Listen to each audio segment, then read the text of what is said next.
Assalamualaikum guys. Oke, kembali lagi bersama Draft Movie Review. Piye kabar Re? Terima kasih buat para penonton setia Draft Movie dimanapun kalian berada. Semoga kalian semua selalu sehat ya. Kali ini Draft Movie sudah merangkum sebuah film yang berjudul Yogi. Film ini mengisahkan tentang perjuangan seorang pemuda desa yang ingin mewujudkan mimpi sang ayah tercinta. Ayahnya ingin agar anaknya itu mencari pekerjaan di kota dan bisa membahagiakan ibunya. Namun takdir berkata lain, ia justru menjadi seorang gangster paling ditakuti di sana. Penasaran dengan kisahnya? Kuilah gasken. Tanpa banyak basa-basi lagi, ini dia alur ceritanya.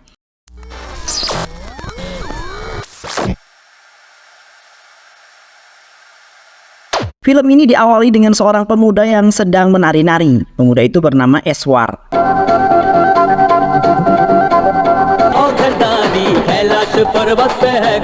Eswar adalah anak sematawayang dari ayahnya yang bernama Murti dan ibunya yang bernama Santama. Murti adalah seorang instruktur nari di desanya. Itulah mengapa Eswar sangat senang dalam menari. Suatu ketika, Eswar melakukan sebuah sandiwara kepada emaknya. Dia berpura-pura kesal karena ibunya tak hadir untuk menyaksikannya menari. Santama menjelaskan kepada Eswar bahwa penyebab ketidakhadirannya itu karena dia sedang membeli obat ayahnya yang sedang sakit. Ternyata kata-kata Santama itu tak sedikit pun membuat hati Eswar simpati. Eswar kemudian melanjutkan sandiwaranya dengan memarahi emaknya. Namun sang emak malah menari-nari untuk menghibur kekesalan Eswar. Eswar yang melihat hal tersebut tentu saja langsung ikut menari bersama emaknya. Eswar tak akan pernah bisa memarahi Santama karena dia sangat menyayangi emaknya tersebut. Begitulah dengan Santama, dia sangat mencintai dan menyayangi Eswar. Apalagi Eswar adalah anak satu-satunya di keluarga tersebut. Butuh waktu yang sangat lama bagi Santama untuk bisa memiliki Eswar. Dia harus menunggu 22 tahun baru kemudian dianugerahi Eswar. Suatu hari seorang datang menemui Murti untuk mengatakan kepadanya bahwa Eswar sedang menari di kuil. Mendengar hal tersebut, hati Murti menjadi kesal. Dia tahu bahwa dirinya memang seorang instruktur nari, namun dia tak ingin Eswar mengikuti jejaknya. Dia ingin Eswar pergi ke kota untuk mencari sebuah pekerjaan. Ibu Eswar yang mengetahui hal tersebut, kemudian mengatakan kepada Eswar, "Ayahmu akan marah jika mengetahui bahwa kamu tadi ikut menari di kuil ini. Ambillah obat ini, anggap saja bahwa kamulah yang membeli obatnya," ujar Santama. Eswar menuruti perkataan emaknya itu. Dia kembali ke rumahnya dengan membawa obat di tangannya. Namun di rumah, Murti telah mengetahui bahwa Eswar berbohong. Kebohongan Eswar itu diperparah dengan seseorang wanita yang datang dan mengatakan bahwa ibu Santama meninggalkan catatan resepnya. Kini Murti menjadi sangat kesal. Jantungnya berdetak dengan sangat kencang karena di saat ini sedang memarahi Eswar. Hal itu membuat penyakit Murti pun kambuh. Dadanya menjadi sesak dan kepalanya menjadi pusing. Ternyata penyakitnya itu semakin menjadi parah. Murti lalu menyampaikan nasihatnya kepada Eswar bahwa dia sangat ingin Eswar bekerja. Dia ingin Eswar memiliki penghasilan yang cukup sehingga jika dia meninggal nanti Eswar mampu membiayai kebutuhan emaknya. Eswar menjadi sangat tersentuh dengan perkataan ayahnya tersebut. Dia berjanji akan bekerja ketika pabrik yang ada di desanya ini telah dibuka. Keesokan harinya, sahabat Eswar yang bernama Baswa baru saja tiba dari kota. Baswa menceritakan bahwa dirinya sekarang menjadi orang yang sukses di kota. Semua orang yang ada di sana percaya dengan kata-kata Baswa. Ternyata juga Eswar pada aslinya Baswa hidup sebagai seorang pencopet di kota. Tak lama kemudian, Eswar melihat beberapa orang yang sedang menggotong seseorang mayat. Ternyata mayat itu adalah mayat tetangga Eswar. Para warga di sana tidak mau mengantarkan mayat tersebut karena diketahui saat dia hidup pernah menghabisi nyawa seseorang. Saat itu Eswar mengingat kata-kata ibunya. Ibunya pernah mengatakan kepada Eswar jika dia melihat seseorang yang telah tiada, maka Eswar harus ikut membantu pemakamannya. Baik orang itu adalah orang yang baik ataupun orang yang jahat. Karena di mata Tuhan semuanya itu sama. Eswar kemudian membantu pemakaman mayat itu sesuai dengan tradisi di desanya. Dia menari-nari hingga sampai ke tempat pemakaman sang mayat. Di saat yang bersamaan, kondisi ayah Eswar kini semakin memburuk. Dirinya sekarat dan akhirnya meninggal dunia. Santama yang ada di sana tak mampu berbuat banyak. Dia hanya bisa menangisi kepergian suami tercintanya tersebut. Tak lama kemudian, Eswar kembali ke rumahnya untuk menceritakan apa yang telah dilakukannya. Namun sesampainya di rumah, dia mendapati ibunya yang hanya tertunduk lesu dan tatapannya kosong. Eswar yang curiga dengan ibunya itu kemudian pergi ke kamar untuk memastikan kondisi sang ayah. Dan benar saja, sesuai dugaannya bahwa sang ayah telah tiada. Eswar yang sangat menyesal karena dia tak berada di sisi sang ayah menjelang kematiannya. Keesokan harinya ibunya yang bersedih itu akan melakukan tradisi jandanya. Dia menghancurkan gelang pemberian Murti suaminya. Eswar yang tidak menginginkan hal tersebut kemudian pulang dan memecahkan semua tabungan miliknya. Dia menggunakan semua uang miliknya untuk membeli gelang yang baru. Namun sayang, ternyata semua uang yang dimiliki Eswar tersebut tidak cukup untuk membeli gelang yang baru. Dia meminta agar harga dari gelang itu diturunkan, namun penjual gelang tetap tidak mau menurunkannya. Eswar menjadi sangat bingung. Dia pun akhirnya nekat membawa paksa gelang itu dari sana dan memakaikannya ke Santama. Namun tak lama kemudian penjual gelang itu datang dan mengatakan kepada Santama bahwa uang yang diberikan Eswar untuk membeli gelang itu masih belum cukup. Santama kemudian mengembalikan gelang itu kepada penjual. Eswar sangat sedih dengan apa yang menimpa dirinya. Dia kemudian mengingat bahwa Baswa dulu pernah mengajaknya untuk pergi ke kota dan bekerja di sana. Atas dasar itulah Eswar kemudian memantapkan tekadnya untuk pergi menyusul Baswa di kota. Eswar pergi ke kota Hyderabad untuk mencari Baswa di sana. Namun sesampainya di sana dia bingung harus mencari Baswa kemana karena sama sekali tidak memiliki petunjuk. Eswar akhirnya pergi ke sebuah kuil dan berdoa agar bisa diberikan bimbingan, dan kemudian setelah lama berdoa, Eswar lalu bertanya-tanya pada semua orang yang ada di sana apakah mereka ada yang mengenal Baswa. Namun sayang, tidak ada satupun dari mereka yang mengenal ciri-ciri Baswa. Tak lama kemudian, seseorang penipu tiba-tiba saja datang dan mengatakan kepada Eswar bahwa dia mengenal Baswa. Dia akan mengatakan keberadaan Baswa, namun dengan satu syarat, yaitu jika Eswar mau membelikannya makanan. Eswar yang polos dan baik hati tentu tanpa pikir panjang menyetujui permintaan tersebut. Dia membayar semua makanan yang dipesan penipu tersebut. Namun saat penipu sudah kenyang, dia pergi meninggalkan Eswar dengan alasan bahwa dia akan segera memanggil Baswa kemari. Eswar terus menunggu Baswa di tempat itu hingga larut malam. Pemilik kedai yang tak tega melihat Eswar terus menunggu pun akhirnya memberikan Eswar selimut. Eswar tidur dengan nyenyak di sana. Namun tak lama kemudian Eswar terbangun karena dikejutkan dengan dua buah mobil yang saling beradu banteng. Ternyata mobil itu adalah mobil dari Kotailah yang merupakan mafia terbesar di kota tersebut, dan yang satunya lagi adalah mobil dari Saidulu, adik dari Narsing yang merupakan preman sekaligus mafia saingan Kotailah. Mereka berdua adalah mafia tanah yang sedang berkonflik. Saidulu bersama anak buahnya datang untuk menghabisi Kotailah. Mereka menyerang Kotailah dan Krishna, asistennya yang cacat fisik, dengan sangat kejam. Namun Eswar yang tidak tahan melihat kekejaman itu langsung berteriak untuk meminta mereka berhenti. Saidulu dan anak buahnya kemudian pergi meninggalkan Kotailah di sana. Sedangkan Eswar langsung membawa Kotailah dan asistennya yang sudah terluka parah ke rumah sakit. Keesokan harinya polisi datang ke TKP untuk melakukan penyelidikan. Berdasarkan hasil penyelidikan, Eswar kemudian ditahan oleh pihak kepolisian karena diduga merupakan anak buah dari Kotailah yang sulit dijerat hukum. Eswar tentu saja membantah tuduhan tersebut. Dia menjelaskan kepada polisi bahwa dia adalah pemuda desa, baru saja tiba di kota ini dan sama sekali tidak mengenal siapa itu Kotailah. Namun polisi tak mempercayai kata-kata Eswar begitu saja. Mereka tetap yakin bahwa Eswar adalah anak buah dari Kotailah. Tak lama kemudian Chandra, sang pemilik kedai, datang ke kantor polisi untuk menyelamatkan Eswar. Chandra membenarkan perkataan Eswar dan menambahkan bahwa dia adalah kerabat saya yang baru saja datang dari desa. Tapi polisi masih tak percaya begitu saja. Jika benar orang ini adalah kerabatmu, lantas siapakah namanya? Ujar polisi tersebut. Chandra yang panik kemudian secara spontan menyebutkan bahwa nama kerabatnya itu adalah Yogi. Setelah lama berpikir, polisi akhirnya membebaskan Eswar dari sana. Chandra meminta maaf kepada Eswar karena telah memberikannya nama Yogi. Aku spontan memberikanmu nama Yogi karena Yogi adalah nama dari almarhum anakku, ujar Chandra. Eswar sama sekali tak keberatan dengan itu semua. Eswar lalu menceritakan kepada Chandra tentang alasannya datang ke kota ini. Eswar datang ke kota ini untuk mencari pekerjaan. Dia ingin menggunakan uang gajinya nanti untuk membelikan ibunya sebuah gelang dan membuat hidup ibunya bahagia.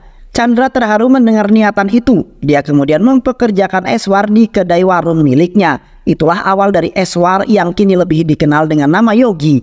6 bulan kemudian, Narsingh menghubungi seorang preman yang kelihatannya sedang menderita sakit. Walaupun kelihatannya demikian, namun pada kenyataannya dia adalah preman yang terkenal di wilayah tersebut. Dia meminta preman itu mengancam Kotailah agar tidak lagi mengganggu urusannya. Preman itu menyetujui permintaan Narsingh. Kotailah lalu dipanggil untuk segera datang ke tempatnya. Kotailah yang baru saja sembuh kemudian datang bersama Krishna, asistennya yang menderita cacat fisik. Preman itu mengancam Kotailah agar tidak lagi mengganggu urusannya Narsingh. Tapi Kotailah dengan tegas menolak permintaan itu. Dia sama sekali tak peduli dengan urusan Narsingh. Bahkan dia tak takut jika harus kembali menghadapi Narsingh. Preman itu tentu saja kesal dengan pernyataan Kotailah.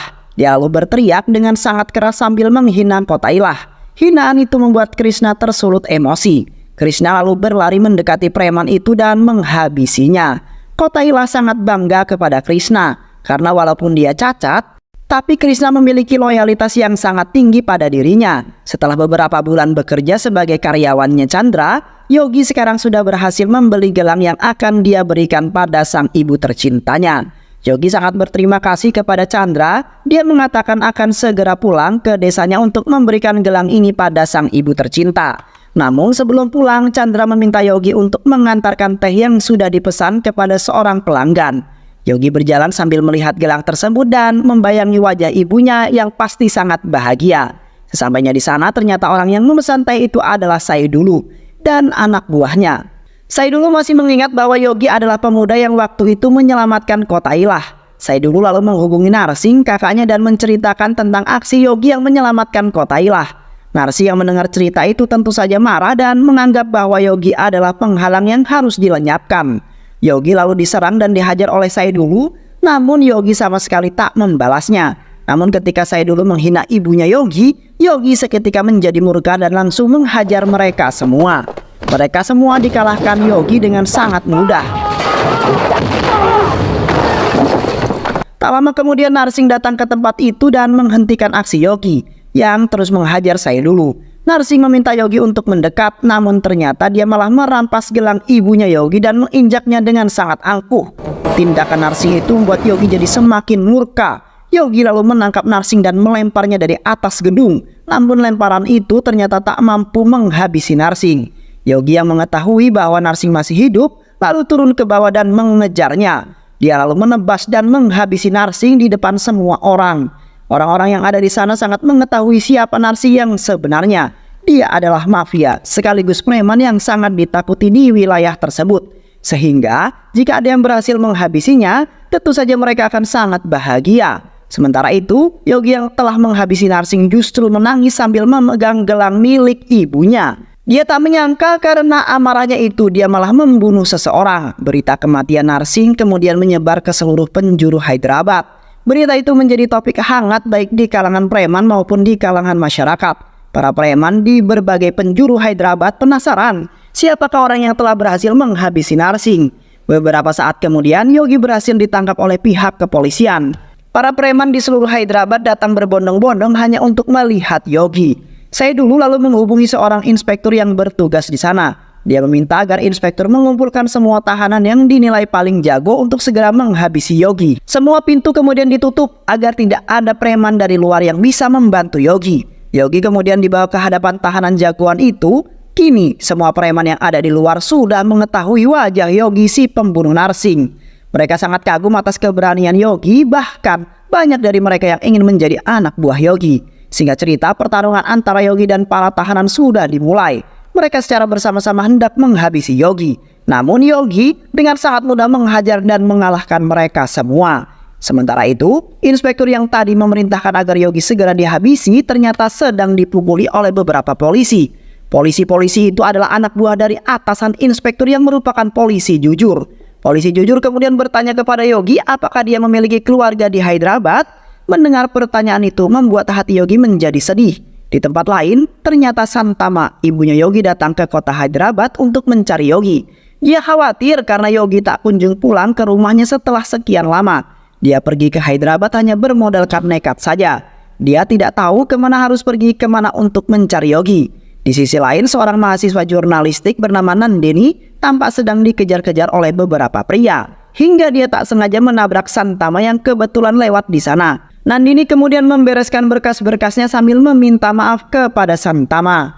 Nandini lalu melanjutkan pelariannya hingga sampai di ruangan dosennya. Dia mengatakan kepada dosennya itu bahwa dia telah berhasil merekam aksi anarkisme Saidulu yang menghancurkan alun-alun kota. Saidulu marah karena Yogi telah membunuh kakaknya. Nandini lalu berpikir bahwa berita ini pasti akan menjadi berita yang sangat sensasional. Dia juga meminta agar dosennya itu mempublikasikan hasil liputannya. Sang dosen yang mendengar usulan Nandini itu tentu saja senang. Namun kesenangannya itu hanya berlangsung beberapa menit saja. Karena tak lama kemudian Saidulu menghubungi dosen itu dan mengancam akan menghabisinya jika dia berani mempublikasi rekaman tersebut. Sang dosen yang mendengar ancaman itu menjadi sangat ketakutan. Dia lalu membatalkan niatnya dan mengatakan kepada Nandini bahwa liputan itu tidak akan menjadi sensasional karena sudah biasa terjadi di masyarakat. Nandini tentu saja kecewa dengan keputusan dosennya tersebut. Dia lalu berniat kembali ke rumahnya, namun malah bertemu dengan Santama.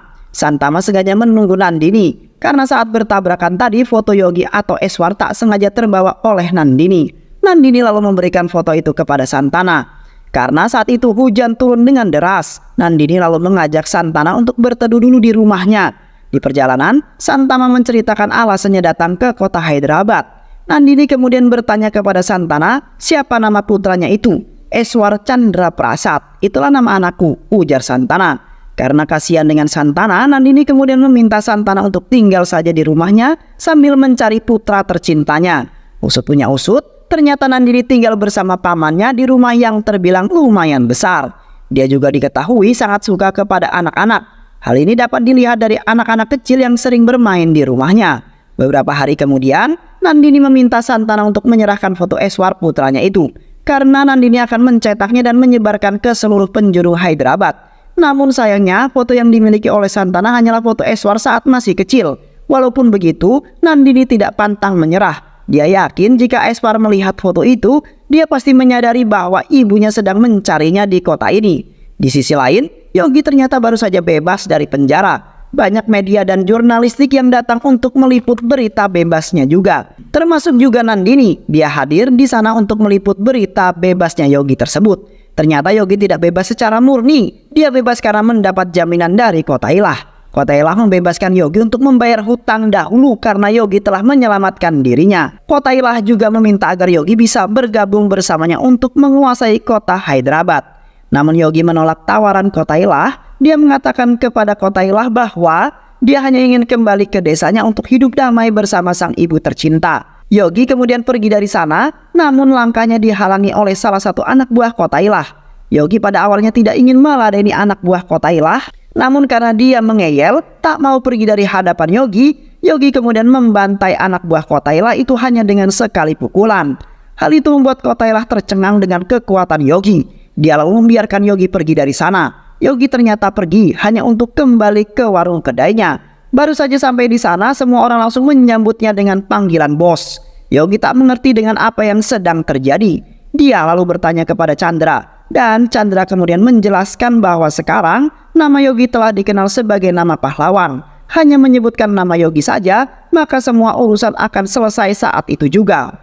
Daripada namamu itu digunakan oleh orang yang tak bertanggung jawab, maka lebih baik kamu menjadi pahlawan yang sesungguhnya saja, yaitu menggunakan namamu itu untuk membantu orang-orang kecil, ujar Chandra.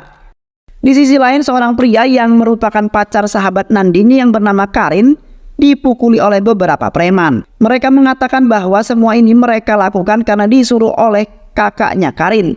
Kakaknya Karin tak ingin adiknya berpacaran dengan pria tersebut. Nandini lalu meminta mereka untuk berhenti. Tapi mereka mengacuhkan kata-kata Nandini. Nandini yang kesal pun kemudian mengaku bahwa dia adalah pacarnya Yogi. Pengakuan Nandini itu membuat para preman terdiam dan pergi saat itu juga. Nama Yogi benar-benar menjadi momok yang menakutkan di kota Hyderabad. Di tempat lain, seorang pegawai kebersihan tampak sedang ingin mengombe miras secara sembunyi-sembunyi. Namun, belum juga meminum miras tersebut, salah satu dosen malah memanggilnya untuk segera bertemu. Alhasil pegawai kebersihan itu pun membuang mirasnya ke dalam toilet tanpa menyiramnya. Di tempat lain, paman Nandini baru saja tiba di kampus untuk mencari Nandini. Namun karena tak kunjung menemukannya dan kebetulan dirinya juga kebelet berak, paman Nandini lalu pergi ke toilet kampus. Dia tak menyadari bahwa toilet itu masih ada miras yang belum disiram. Karena sudah kebelet, paman Nandini kemudian boker di sana sambil menyalakan urut. Dia membuang batang rokok api yang masih menyala ke dalam toilet dan jelegar. Toilet itu pun meledak dan membakar pantat paman Nandini. Paman Nandini dilarikan ke rumah sakit karena mengalami luka bakar yang cukup serius. Nandini yang mendengar kabar itu datang ke rumah sakit bersama Santana. Eswar juga ada di sana untuk mengecek kesehatannya. Kesehatannya Eswar menurun belakangan ini. Santana kemudian melihat Eswar dari kejauhan. Dia kemudian berjalan mendekatinya dan saat dia melihat, ternyata orang itu bukanlah Eswar. Nandini mengatakan kepada Santana bahwa itu adalah hal yang wajar. Apalagi seorang emak, di mata seorang emak yang kehilangan anaknya. Semua pemuda pasti mirip dengan wajah anaknya. Tak lama kemudian Santana kembali melihat seorang pemuda yang mirip dengan Eswar. Dia ingin mendekatinya namun dia mengingat kata-kata Nandini dan mengurungkan niatnya. Santana kemudian pergi menjauhi pemuda itu, padahal pemuda itu bukanlah orang yang mirip dengan Eswar, melainkan memang Eswar yang sebenarnya. Keesokan harinya, Eswar datang ke kantor pos untuk mengirimkan surat pada emaknya. Secara kebetulan, Nandini juga ada di sekitaran kantor pos untuk menyebarkan foto Eswar. Bahkan dia juga masuk ke dalam kantor pos dan memberikan selebaran foto Eswar kepada semua orang yang ada di sana. Saat dia melihat Eswar yang dikiranya Yogi, dia lalu datang menghampirinya dan memperkenalkan diri sebagai mahasiswa jurnalistik yang pernah meliput Yogi saat keluar dari penjara. Tapi karena sedang terburu-buru, Nandini lalu menyelipkan foto selebaran itu ke dalam saku celana Yogi. Yogi yang kemudian pergi dari sana dan secara diam-diam preman suruhannya Chandra mengikuti Yogi kemanapun dia pergi. Saat di tengah jalan, Yogi tak sengaja menabrak seseorang yang membuat bajunya kotor. Yogi membersihkan baju orang itu dengan selebaran foto yang ada di sakunya. Dia mengambil selebaran itu tanpa melihat sama sekali. Yogi yang sadar bahwa dirinya diikuti kemudian bertanya kepada Chandra siapa orang-orang yang mengikutinya itu. Chandra lalu mengatakan kepada Yogi bahwa mereka adalah preman-preman suruhan yang ditugaskan untuk melindungi Yogi dari ancaman Saidulu. Chandra kembali meminta kepada Yogi agar mau menuruti permintaannya untuk melindungi orang-orang miskin. Namun permintaan itu ditolak oleh Yogi. Dia hanya ingin kembali ke desa untuk menemui sang ibu tercinta. Tapi Chandra mengatakan bahwa Yogi tidak akan bisa menemui emaknya di sana. Ibunya itu telah pergi ke kota Hyderabad untuk mencari dirimu. Aku sudah mengirim seseorang untuk menjemput ibumu di desa, tapi dia sama sekali tak menemukannya di sana. Warga desa lalu mengatakan bahwa Santana pergi ke kota Hyderabad untuk mencari anaknya. Yogi yang mendengar hal tersebut tentu saja sedih. Dia sama sekali tak menyangka jika ibunya akan jauh-jauh pergi ke kota Hyderabad hanya untuk mencari dirinya. Ketika Yogi akan pergi untuk mencari emaknya, Chandra justru melarangnya. Jika kau keluar sekarang, Saidulu mungkin saja akan menyerangmu. Saidulu. Memangnya siapa sih orang itu? Mengapa aku harus dilindungi hanya gara-gara dia? Ujar Yogi bertanya kepada Chandra. Chandra lalu menjelaskan bahwa Saidulu adalah adik dari Narsi yang telah kamu bunuh.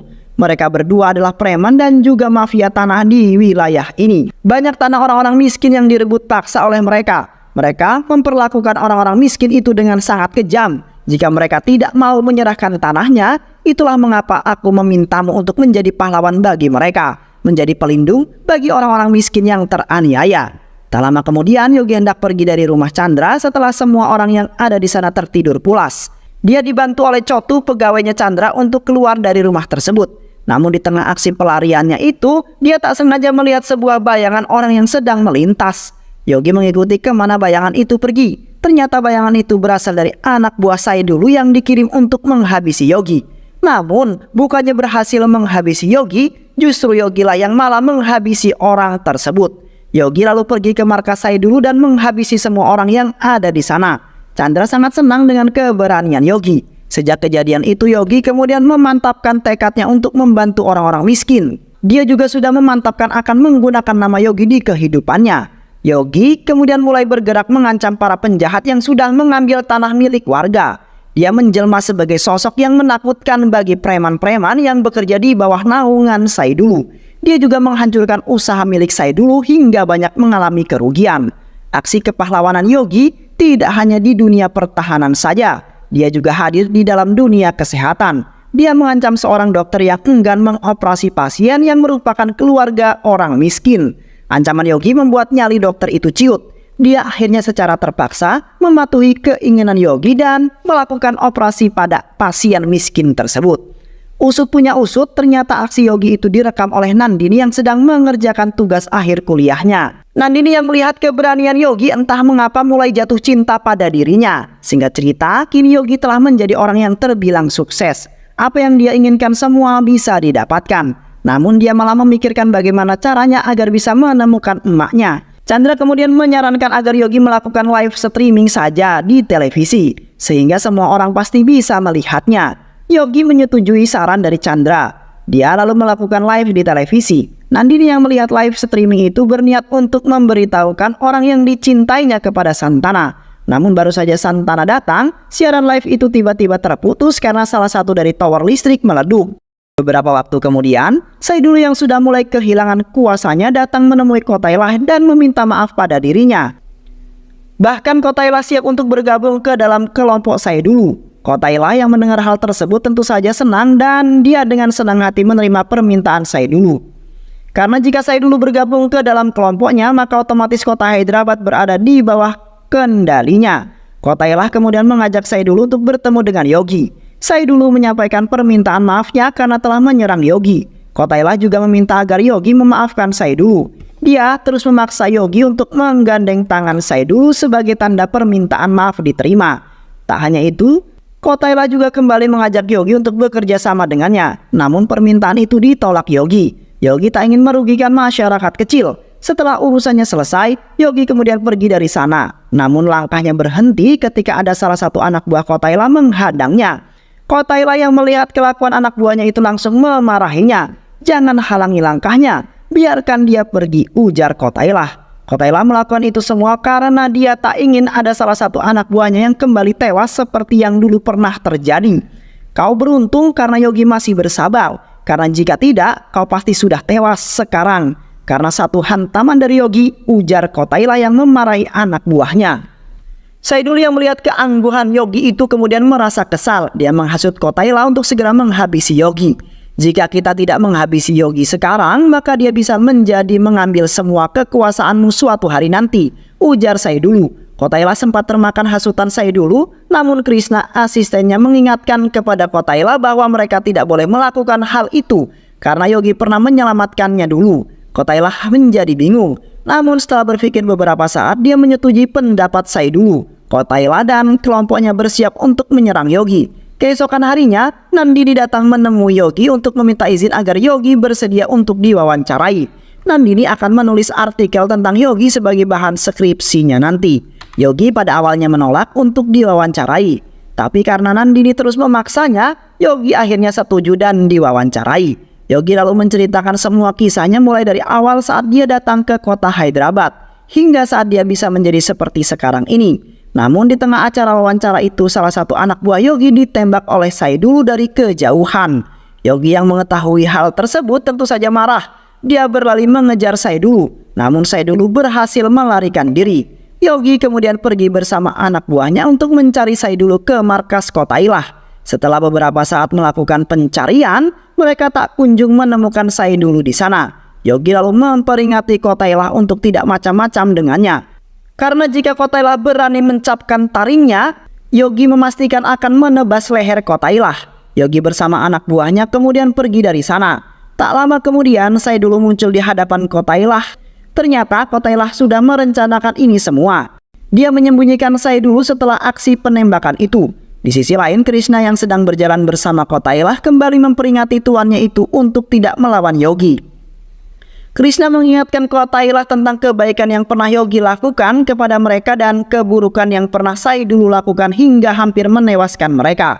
Krishna tidak ingin tuannya itu berada dalam bahaya. Oleh karena itulah dia memohon agar Kotailah tidak pergi mengganggu Yogi. Di sisi lain, Basha, sahabat Eswar saat masih di desa sedang mengincar kalung milik seorang gadis untuk dicuri. Namun aksi Baswa itu hampir saja ketahuan oleh orang yang ada di sana. Baswa lalu berusaha untuk menyelamatkan dirinya dengan berpura-pura berdoa di sebuah kuil. Namun secara kebetulan, Eswar yang ada di sana mereka akhirnya saling bertemu setelah sekian lama berpisah. Eswar menceritakan kepada Baswa bahwa ibunya Santana ada di kota ini. Namun hingga saat ini Eswar masih belum berhasil menemukan ibunya tersebut. Usut punya usut, sebenarnya Santana ibunya Eswar juga ada di kuil tersebut. Mereka sebenarnya saling merasakan kehadiran satu sama lain. Namun karena mereka tidak saling melihat, mereka akhirnya kembali berpisah. Di dalam kampus, Nandini terlihat sedang memberikan hasil artikelnya tentang Yogi kepada dosennya. Setelah beberapa saat membaca artikel mengenai Yogi, sang dosen merasa ada kesamaan dari kasus Yogi dan kasusnya Santana. Di dalam artikel itu menjelaskan bahwa Yogi sedang mencari ibunya, sedangkan Santana sudah kita ketahui datang ke Hyderabad untuk mencari anak laki-lakinya. Dosen merasa bahwa mereka berdua pasti adalah seorang ibu dan anak. Nandini kemudian diminta dosennya untuk mencari tahu lebih lanjut tentang siapa sebenarnya Yogi ini dan dari mana dia berasal. Singkat cerita, Nandini kemudian pergi menemui Yogi dan menanyakan pertanyaan yang diperintahkan oleh dosennya. Yogi lalu menjawab semua pertanyaan Nandini. Dan berdasarkan jawaban itu, kini Nandini sudah mengetahui fakta yang sebenarnya. Bahwa orang yang selama ini dikenal sebagai Yogi ternyata adalah Eswar, putra dari Santana. Namun bukannya segera memberitahukan Santana, Nandini malah menghubungi dosennya dan menyampaikan bahwa apa yang dikatakan dosennya itu benar. Dosen Nandini kemudian menyuruh Nandini untuk segera memberitahukan hal tersebut kepada Yogi. Namun tiba-tiba anak buah Yogi datang dan mengatakan kepada Yogi bahwa sesuatu yang buruk sedang menimpa Chandra. Yogi langsung pergi bersama anak buahnya untuk menemui Chandra. Nandini yang berusaha mengejar Yogi kemudian berteriak bahwa ibunya Yogi ada di rumahnya. Namun teriakannya itu sama sekali tak didengar oleh Yogi. Sesampainya di kedai warung milik Chandra, Yogi sangat syok melihat warungnya itu telah habis dibakar oleh Saidulu. Saidulu juga menyandra Chotu yang merupakan salah satu pegawai Chandra di warung itu. Yogi menjadi sangat murka dengan kelakuan Saidulu. Dia bersama anak buahnya langsung datang ke tempat persembunyian Saidulu dan melibas semua orang yang ada di sana. Di sisi lain, Nandini yang sudah sampai di rumahnya langsung mencari Santana untuk mengatakan kabar baik itu. Tapi sayang Santana tak ada di rumah. Santana pergi berjalan-jalan dengan harapan akan bertemu dengan anaknya Eswar. Namun di tengah jalan Santana justru bertemu dengan Basha, sahabat Eswar.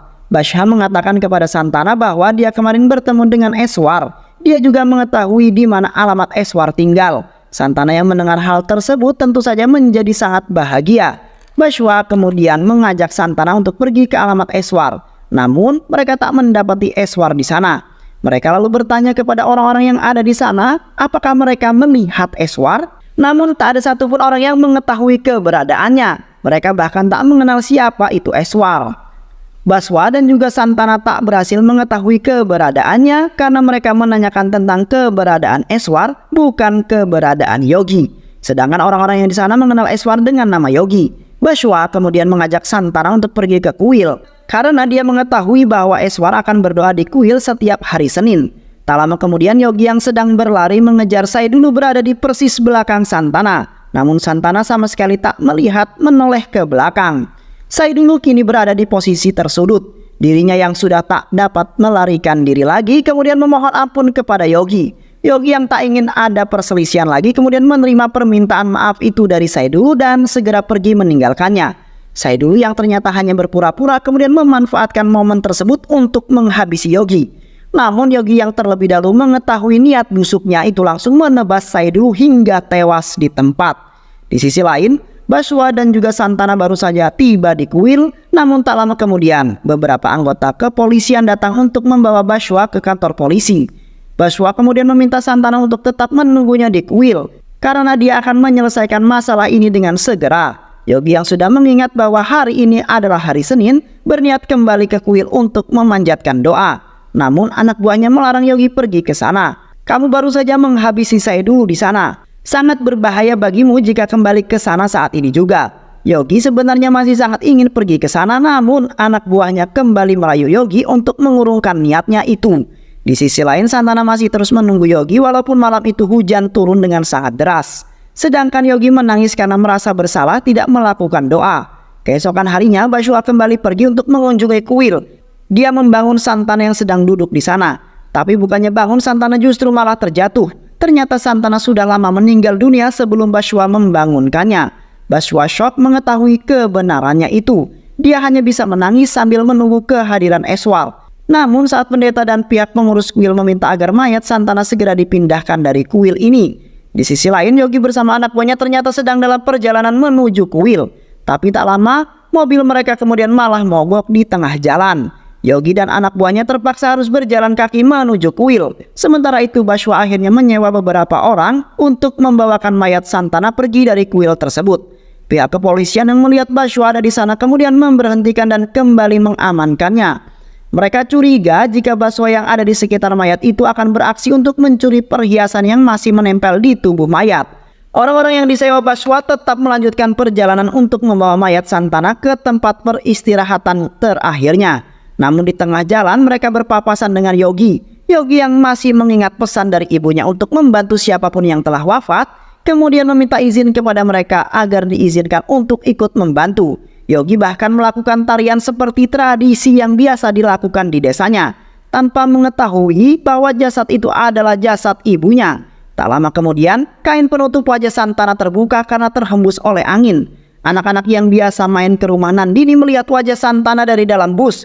Mereka kini mengetahui bahwa Santana telah meninggal dunia. Mereka lalu menyampaikan berita itu kepada Nandini. Di sisi lain, anak buah Kotailah yang ada di sana tak sengaja melihat Yogi yang sedang menari di depan mayat. Mereka lalu melaporkan hal itu kepada Kotailah. Kotailah meminta mereka untuk segera menghabisi Yogi, namun Krishna yang ada di sana kembali mengingatkan tuannya itu untuk tidak menghabisi Yogi. Namun saran dari Krishna itu ditolak mentah-mentah oleh Kotailah.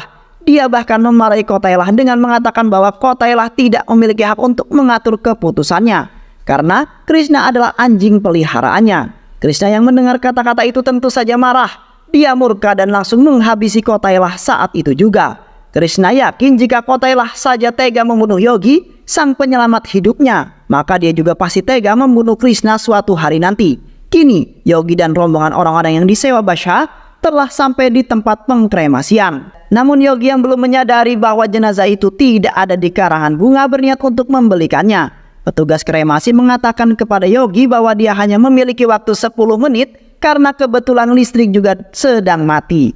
Saat ini Yogi dengan sigap langsung berlari untuk membelikan karangan bunga yang kebetulan berada tak jauh dari sana. Namun saat Yogi berbalik badan dan hendak kembali, anak buah Kotailah sedang menghadang dan siap untuk menghabisinya. Pertikaian pun terjadi. Yogi menghajar semua anak buah Kotailah yang ada di sana. Salah satu anak buah Kotailah hendak menusuk Yogi dari belakang, namun Krishna datang di saat yang tepat. Krishna meminta Yogi untuk segera pergi dan menyerahkan semua ini kepada Krishna. Di saat yang bersamaan jasad Santana telah dibawa masuk ke dalam alat pengkremasian. Yogi yang datang terlambat dan kedatangannya itu menjadi sia-sia. Bashwa yang sedang kembali kemudian bingung mengapa Eswar bisa ada di sini. Eswar alias Yogi lalu menjelaskan kepada Bashwa bahwa dia ada di sini karena membantu sang mayat. Itu semua sesuai dengan pesan ibunya dulu yang selalu meminta Eswar untuk membantu siapapun yang telah wafat, baik itu orang miskin ataupun orang kaya, entah itu orang yang dikenal maupun orang yang tak dikenal. Bashwa yang mendengar hal tersebut langsung menangis meneteskan air matanya. Dia kemudian mengatakan kepada Eswar bahwa mayat itu tak lain dan tak bukan adalah mayat sang ibu Eswar. Dengan refleks, Eswar langsung menampar Bashwa.